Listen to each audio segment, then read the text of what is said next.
Les vraies voix Sud Radio, 17h-20h, Philippe David, Cécile de Ménibus. On vous souhaite la bienvenue. C'est jeudi avec Philippe Bilger, avec Françoise Degois, avec Luc Gras, les vraies voix jusqu'à 19h avec eux. Et puis on parlera automobile de 19h à 20h. Philippe, on va parler des constructeurs aujourd'hui, du marché de l'automobile et des aides-feux. L'an dernier. Non, et des aides-feux. Donc vous pouvez d'ores et déjà vous inscrire au 0826 300 300. Et notre premier débat, jusqu'à la victoire, jusqu'au retour de la paix en Europe, notre soutien à l'Ukraine ne faiblira pas. Voilà ce qu'a tweeté hier Emmanuel Macron. Il a annoncé à Volodymyr Zelensky l'envoi en Ukraine de chars de combat légers français.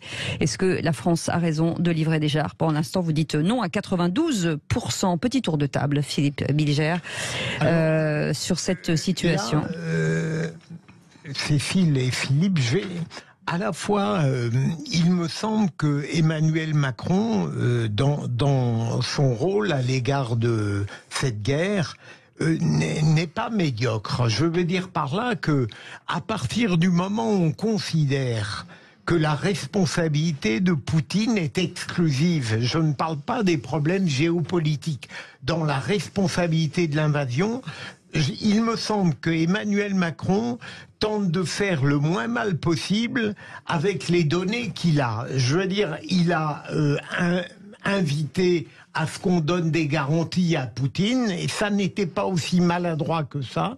D'autre part, et ça c'est un étonnement chez moi, il apporte une aide plus considérable à Zelensky au moment même où l'Ukraine paraît prendre le dessus, et où en définitive on aurait pu se dire que, au contraire, une sorte de négociation avec Poutine aurait pu avoir du sens maintenant.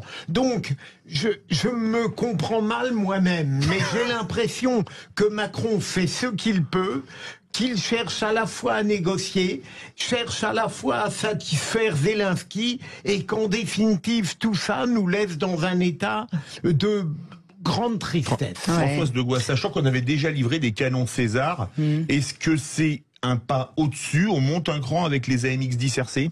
Écoutez, moi je partage tout à fait l'opinion de Philippe Bilger, en ce sens que je donne le point vraiment à Emmanuel Macron sur l'Ukraine. Alors, je donne pas le point à Emmanuel Macron souvent, même quasiment jamais, mais je pense que sur l'Ukraine, il a l'attitude maximale qu'il peut avoir, et pour une fois, en même temps, ramener à la diplomatie, ramener à la crise géopolitique, me paraît tout à fait concevable. Il n'était pas évident pour lui de dire, il ne faut pas humilier la Russie. Il l'a fait.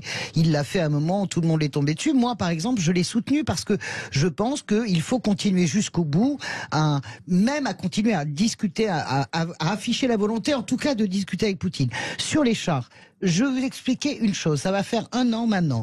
Il y a un type qui habite à côté de chez vous, qui s'installe dans votre jardin, qui bombarde tout ce qui bouge et qui dit, vous savez quoi, chez vous, c'est chez moi. Ok, quel procès peut-on faire aux Ukrainiens? Je n'ignore rien de qui est Zelensky. Je n'ignore rien de l'histoire de l'Ukraine. Je fais partie des gens qui connaissent ce pays, qui ont été plusieurs fois. Je connais les admirateurs de Stéphane Bandera dans ce pays. Mais au-delà de ce contexte-là, quel procès peut-on faire à un pays, un peuple qui se défend de ce type d'agression? Poutine est responsable à 100% de ce qui s'est passé. Et oui, la France a raison d'aider Poutine, d'aider Zelensky, de livrer des chars. Seul bémol, je pense que ça mériterait un débat au Parlement, ça mériterait une autorisation peut-être plus importante. Voilà. Mais oui, la France a raison. Luc Gras, c'est vrai que le débat au Parlement, il n'y en a pas beaucoup. Non. Il n'y en a pas du tout. Alors, constitutionnellement, il n'y a aucune obligation. Oui, non, mais on sait bien. Il y a la règle et il y a l'esprit. Bien sûr. Dans l'esprit, Françoise a tout à fait raison. Il serait normal que la représentation nationale soit à minima convoqué pour un débat. Là, il fait ses petits trucs dans son coin, je te donne des chars, je te donne des Césars, bon, ça va. Sur le fond, c'est un sujet qui met mal à l'aise forcément. Parce que la France, historiquement, elle a mis de la Grande Russie.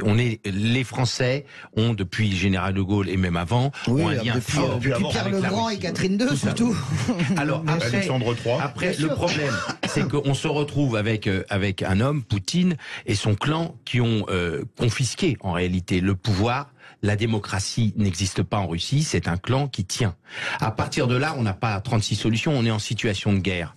Et donc tout ce qui fait que la guerre peut finir le plus vite possible, c'est-à-dire que les Ukrainiens fasse passer dans la tête de Poutine qu'il ne peut pas gagner, ça va dans le bon sens. Ceci dit, ces AMX-10, on appelle ça des chars, mais c'est pas vraiment des chars. Des blindés légers. Des blindés légers, c'est assez léger comme soutien. C'est assez léger. On est Enfin, encore assez léger. C'est des armes assez anciennes. Hein. Oui, mais ça, exactement. Oui, mais... Et ça pose le problème plus général des capacités françaises de défense qui sont vraiment réduites. On le voit bien à travers ce conflit avec l'Ukraine. On a du très bon armement de haut de gamme, mais en très petit nombre. Et finalement, si demain la France devait faire face à une offensive, on tiendrait quelques semaines. Donc sur le fond, oui, il faut que cette guerre s'arrête. Oui, nous sommes les amis de la Russie, de la grande Russie, de la Russie éternelle. Et pour que tout ça s'arrête, nous ne sommes pas des atlantistes, mais nous sommes obligés de constater qu'il faut arrêter par la force un homme qui ne comprend que le langage de la force. Tout de même, jusqu'à quelles extrémités personnelles ça me conduit? J'y pense parce que hier, je lis dans un journal 90 soldats tués russes. 63. Et j'ai éprouvé 89. une sorte de joie. Et c'est horrible, finalement.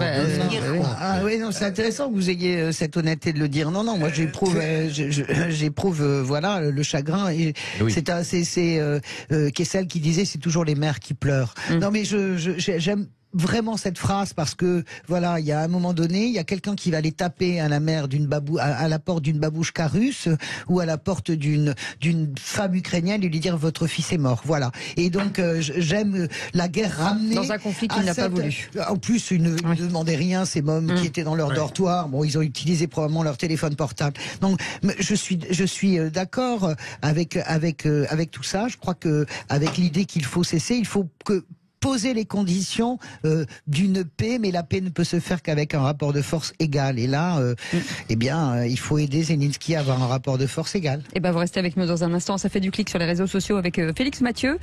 Roselyne Bachelot se lâche dans un livre. Elle parle d'Emmanuel Macron. Ça envoie du lourd. On en parle dans quelques instants et ça fait déjà beaucoup de bruit sur les réseaux sociaux. Bienvenue, c'est les vraies voix jusqu'à 20h.